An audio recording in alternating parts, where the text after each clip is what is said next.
Segundo bloque de Redacción Abierta. La semana pasada el presidente Alberto Fernández presentó lo que se llama el plan o los ejes de salida gradual de la pandemia, haciendo foco en el plan de vacunación, como dijo el presidente, el mejor plan económico, y algo que en un año electoral obviamente es leído.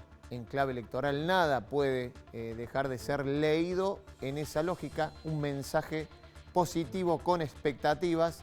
Un poco de eso hablamos con nuestros invitados en este segundo bloque. Hablamos de economía y elecciones, lo que se viene en la Argentina. Vemos un informe. Ahora 12 para que sigas haciendo tus compras en 3, 6, 12 y 18 cuotas y ahora en 24 y 30 también. Debido al mal panorama que se ve a futuro con la inflación, el gobierno relanza el plan Ahora 12, importante para tratar de combatir la inflación, la suba de precios. Ahí estamos viendo la ampliación del programa Ahora 3, Ahora 6, Ahora 12, Ahora 18 y también los nuevos Ahora 24 y Ahora 30. Habrá nuevos rubros, nuevos productos, se agrega ropa y calzado en 12 cuotas. ¿Qué se podrá comprar con Ahora 24 y Ahora 30? Mirá, ahí estamos viendo línea blanca, materiales y herramientas para la construcción, muebles, bicicletas, colchones, electrodomésticos, neumáticos, todo lo que es accesorios, kit de conversión de vehículos a GNC, también repuestos para automotores y motos, computadoras, notebook y tablets, esto es importante, y televisores y monitores. Y en Ahora 30 habrá línea blanca. El programa Ahora 12 debemos entenderlo como una medida dentro de una visión integral para que la economía se recupere y apuntale esa recuperación que ya está ocurriendo, pero al mismo tiempo una visión que busca crear condiciones de certezas, de tranquilidad económica en general. Un programa que ha permitido justamente darle crecimiento al consumo, que en el año 2020 implicó un aumento de las ventas con el programa en torno al 60% y aspiramos todavía más a un crecimiento más significativo que permita reconstituir ese círculo virtuoso entre más inversión, más producción nacional y más consumo. Como decíamos, a esto se suma el mensaje del presidente Alberto Fernández la semana pasada, hablando de un crecimiento del 7% para este año y otro del 4,5% para el año 2022. Mensaje, obviamente, en clave electoral, pero dando una pauta, una expectativa positiva. Saludo a mis invitados. Alfredo Flores, Ceci Pozobón, Matías Calderón, ¿cómo les va? Buenas noches. ¿Qué tal? ¿Cómo andan? Buenas noches.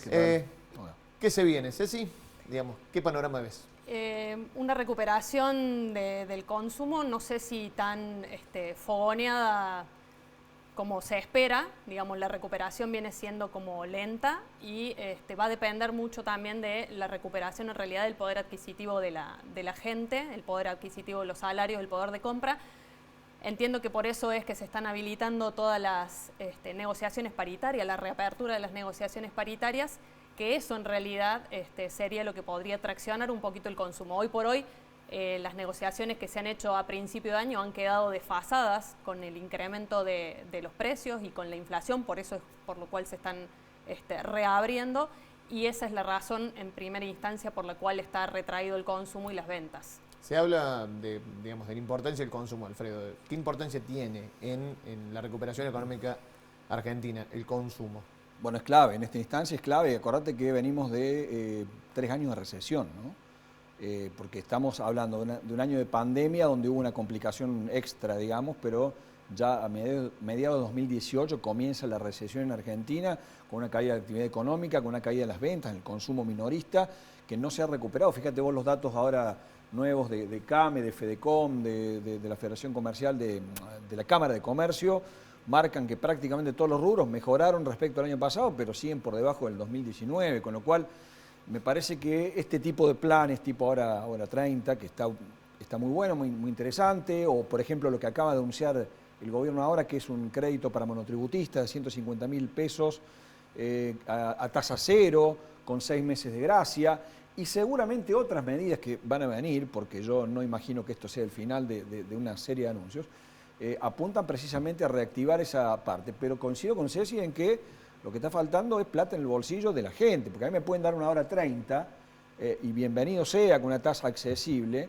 pero si yo no tengo margen de ingreso o tengo la tarjeta al tope, no me va a servir demasiado. Por eso es que el gobierno está muy interesado en que se reabran las paritarias. Todo esto, evidentemente, es un aspecto que luego puede tener consecuencias no deseadas a futuro, digo, A pero ver, estamos hablando de la previa. Pero quédate ahí, Sí, porque sí. ya volvemos. Matías, estamos hablando de planes que incentiven el consumo, de reapertura de paritarias, pero hay un universo de gente que perdió el laburo, muchísima gente que, bueno, lo sacaba en un trabajo la Facultad de Ciencias Sociales esta semana, digamos, un panorama muy crítico en Córdoba con respecto a los hogares de bajo nivel socioeconómico, ¿o no? ¿Cómo lo ves vos? Lo que más preocupa en los sectores compuestos por el nivel socioeconómico más retraído, más complicado, justamente tiene que ver con la posibilidad de, como se decía antes, de poder tener liquidez, de poder tener dinero en el bolsillo. Las tarjetas están estalladas. El reciente estudio al que te referís muestra de manera categórica que 8 de cada 10 personas del nivel socioeconómico más bajo ha perdido la capacidad de ingresos, es decir, ha reducido una parte de su capacidad de ingresos. Los bolsillos están ahogadísimos.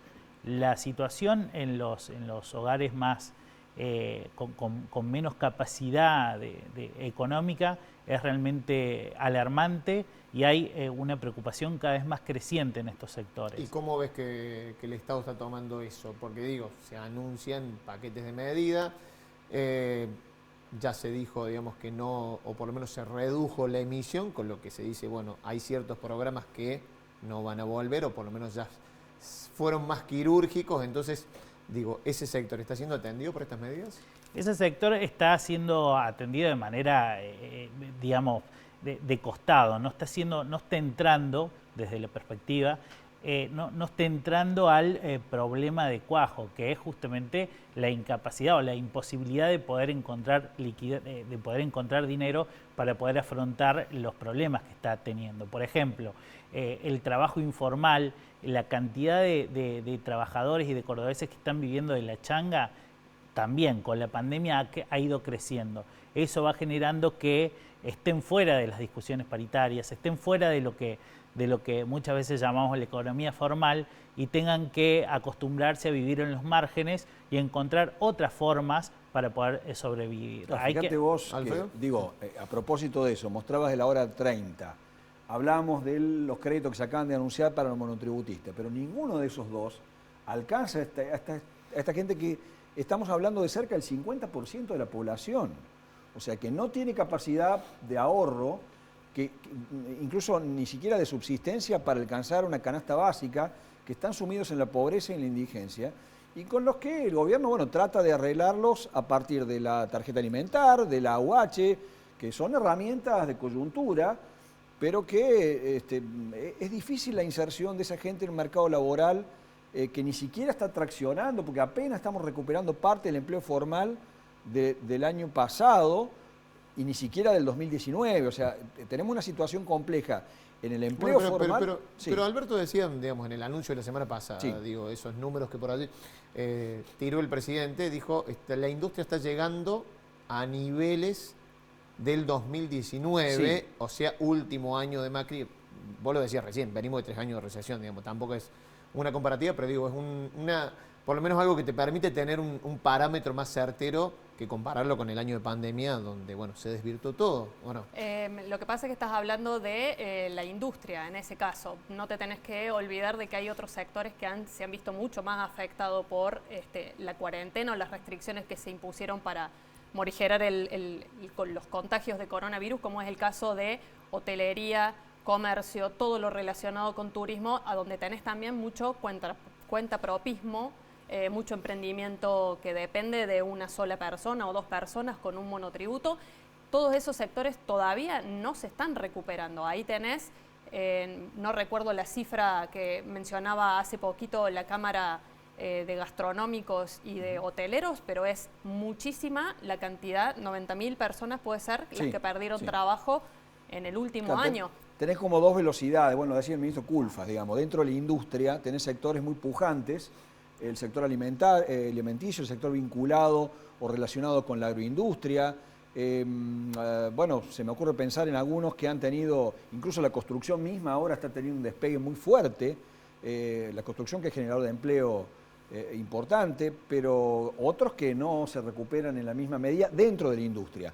Y paralelamente sectores del servicio, como decís vos, Cecilia, que bueno, son los que han sufrido y que siguen sufriendo todavía las consecuencias de la pandemia. De vuelta, estamos hablando todo de sectores formales o cuasi formales, no estamos hablando de los marginales que están complicados. Bueno, mira, vamos a ver un recorte que hacíamos de una entrevista que hicieron en La Nación Más a alguien que es economista, relacionado internacionalmente, fue ministro de Economía de la gestión de Bachelet en Chile.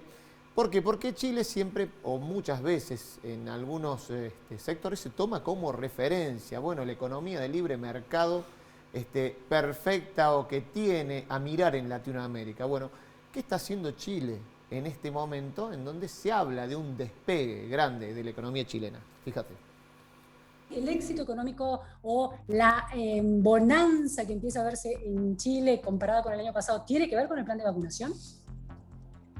Sí, sin duda tiene que ver parte con eso, porque pudimos controlar una segunda ola de contagio muy fuerte que tuvimos hace algunos meses. Recién estamos más normalizados, entonces sin duda es parte de lo que está pasando. Pero hay más cosas pasando en Chile. Yo diría que hemos tenido suerte que el sector externo, el precio del cobre, por ejemplo, ha estado muy alto, y eso siempre ayuda. Hay una parte también de acostumbramiento de la gente a trabajar, aún en pandemia. También hay un impulso, llamémoslo keynesiano, eso es bien técnico en la economía, ¿no? Pero una cantidad de gasto del gobierno, más una cantidad de liquidez por decisiones del Congreso, en que la gente hoy día está con muchos recursos para gastar. Chile ha logrado, bueno, un nivel de vacunación altísimo comparado con el de Argentina. Ahora, lo que planteas en relación al plan fiscal, de alguna manera, que pone dinero en la calle, es que no solo hubiera alcanzado con la vacuna, sino este Chile neoliberal tuvo que hacer política fiscal de gasto público, de incrementar el gasto público. Absolutamente. Clarito el cierre de la entrevista. Dice, este Chile neoliberal tuvo que hacer una inversión de gasto público porque no queda otra que tirar plata, ¿o no? Es lo que se está esperando, digamos, ¿no? Que el gasto público acompañe este resurgimiento. Sin lugar a dudas que la discusión de las paritarias, que los planes de financiación, todas las posibilidades que tengan un impacto directo en el bolsillo de la clase media o de los sectores económicos un poco más, que tienen un poco más de capacidad de acción, va a generar también un derramamiento hacia otros sectores que son los sectores informales. Pero sin lugar a dudas, si no hay un acompañamiento directo con políticas sociales que abarquen a estos sectores informales, y si no tenemos presente que es necesario que esto ocurra, y bueno, la crisis va a seguir profundizándose, porque hablamos de cada vez una mayor cantidad de gente por fuera de los circuitos formales de la economía. En ese marco, a ver si ustedes me ayudan a analizarlo, pero veo consultoras que están diciendo, bueno, ¿cuál es el plan de gobierno? Entre otros, esto que hablábamos, planchar tarifas, tipo de cambio tranquilo, pero también esta cuestión que parece cerrada e intocable, no más emisión, y eso quiere decir que no va a haber plata para esos sectores. No, bueno, emisión sí hay. A ver, digo, no más emisión descontrolada, como le dicen. Sí, digamos, a ver, ¿qué ocurrió? La semana pasada se dio una situación donde el gobierno tiene que renovar permanentemente deuda que le va venciendo, y ¿qué hace? Emite un título nuevo y va roleando, como se llama en la jerga, vencimientos. Bueno, ocurrió lo que no había ocurrido antes. Guzmán sacó unos títulos para cancelar otros que le vencían, y resulta que el mercado no le convalidó todo lo que sacó y tuvo que pedirle plata al central para cubrir ese hueco. Bueno, esa es una señal de alerta de que el gobierno está o puede llegar a necesitar bastante dinero de nueva emisión del Banco Central, como ocurrió el año pasado, porque de hecho el ATP y el IFE se financiaron con emisión. Sí, claro, pero después digo, eso se cortó. Incluso el IFE, digamos, convengamos, fue bastante interrumpido. O sea, fue en cuotapartes, digamos, a ver, si lo extendemos a todos los meses del año pasado, fue en cuotapartes bastante... Sí, no fue todos los meses. No fue todos los meses. estamos pero hablando... además el IFE alcanzó casi 10 millones de personas. Claro, pero además no fue el único plan, ¿no? Digamos, tenías el ATP, el IFE, había otras líneas de financiamiento que también llegaban a distintos sectores. A lo que voy yo es lo siguiente, digamos, todos los gobiernos en esta circunstancia de pandemia han tenido una actitud activa en la emisión de dinero para justamente apoyar a los sectores que no tenían capacidad de reacción. ¿Pero la ves ahora? Pero ¿qué nos pasó a nosotros? Digamos? Nosotros venimos con un problema de base económico, a diferencia quizá de Chile, más allá de las desigualdades que tiene Chile como economía, digo, pero me refiero a la parte fiscal, digamos, a la diferencia de gasto e ingresos. Nosotros venimos ya de una situación donde los ingresos no alcanzan a cubrir los gastos. Si encima de eso vos le sumás y la entrada a la máquina de emitir, digamos, en algún momento te complica la cosa. A ver, coyunturalmente necesitas hacerlo, no tenés otra opción, como ocurrió el año pasado y como probablemente ocurre un poco ahora, porque en definitiva están saliendo con planes para incentivar un poco el consumo y la demanda. Pero ahí tenemos que hacer otro programa y hablar de la multicausalidad de la inflación, digamos, que no solamente es emisión. Digamos, a ver, ¿no? pero digo, grosso modo, de acá a las elecciones, ¿qué va a tener? Inyección de guita, pero de una, va a tener anuncios que no creo que estos sean los últimos, va a haber más. Tarifas planchadas, que ya está resuelto eso. La nafta aumentó la última vez y ya no aumenta más. A ver, Edenor y Edesur, las dos grandes eléctricas de Buenos Aires, el 2% subieron las tarifas. Pero cuando decís, digamos, emisión, ¿vos ves que, o creen ustedes que se va a inyectar plata en ese sector que más lo necesita? Hay que ver. Sí, yo creo que sí, a través... A ver, ya se anunció, en septiembre ahora viene el incremento para jubilados, jubilaciones, pensiones, asignación universal, asignaciones familiares, embarazo, etcétera, etcétera. Tenés un incremento que si bien está pautado por ley, digamos, es inyectar más dinero a la gente que más lo necesita, la gente más vulnerable, o sea que, digamos, con eso vos ya tenés una inyección de parte del Estado. Planes yo creo que va a seguir habiendo. Me parece que la cuestión pasa por ver cómo cambiamos o cómo se cambia desde el gobierno una política de asistencialismo, si se le quiere decir, que nadie discute que es necesaria y que es la misma política que han aplicado la mayoría de los gobiernos del mundo para poder acompañar a los ciudadanos en esta pandemia. ¿Cómo pasamos, digo, de una instancia a lo mejor más de asistencia a una en la que podamos atender justamente los sectores más desfavorecidos y tratar de involucrarlos en la formalidad o con un empleo formal o recuperando a lo mejor el nivel de educación?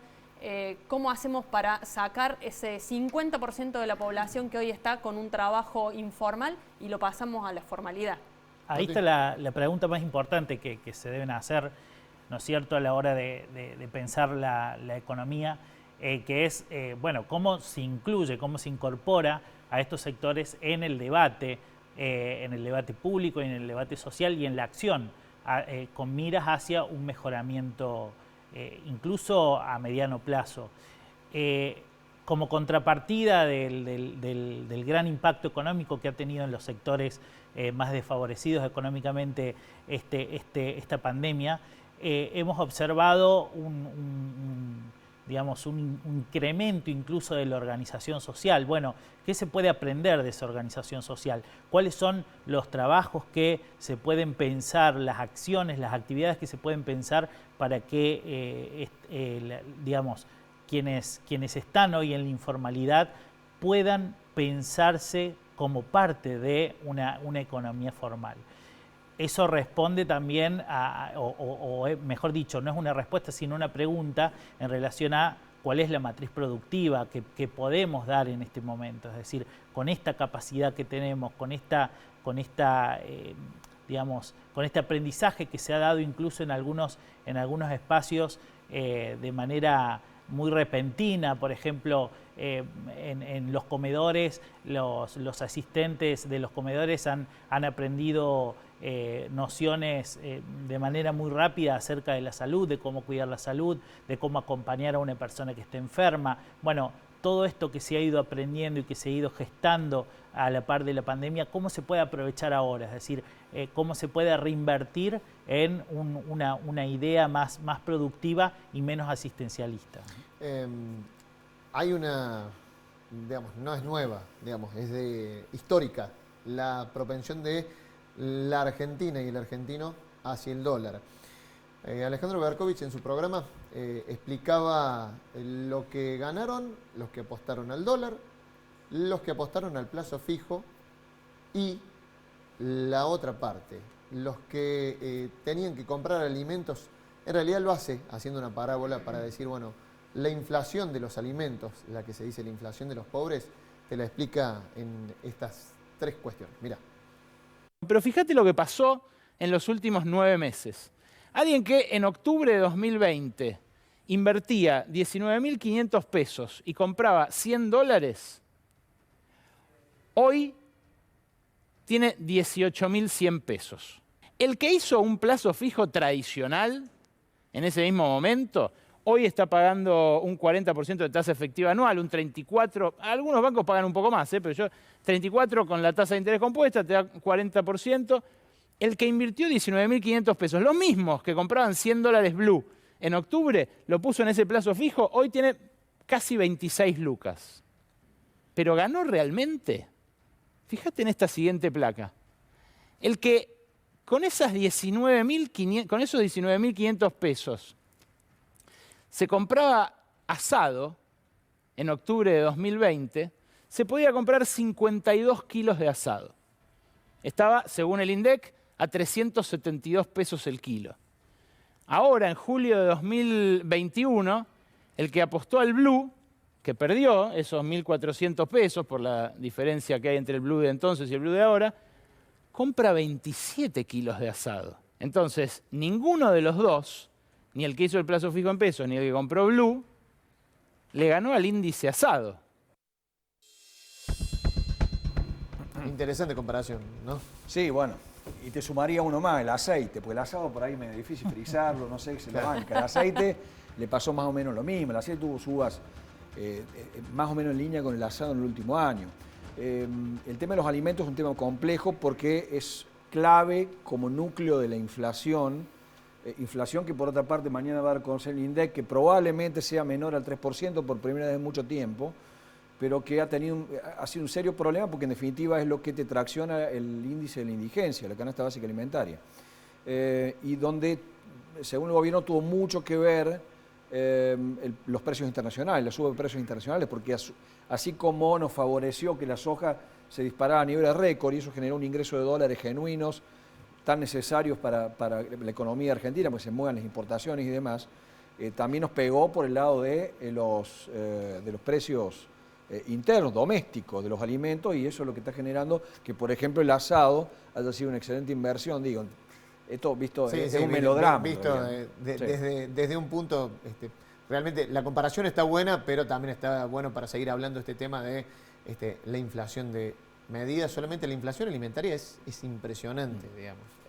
En el promedio se baja, pero les agradezco los 3, ya los invitaremos seguramente de nuevo porque nos queda mucho para hablar de aquí antes de las PASO y después de las PASO. Muchas gracias. Gracias. Nos vamos a una pausa cortita en Redacción Abierta y ya venimos con el cierre.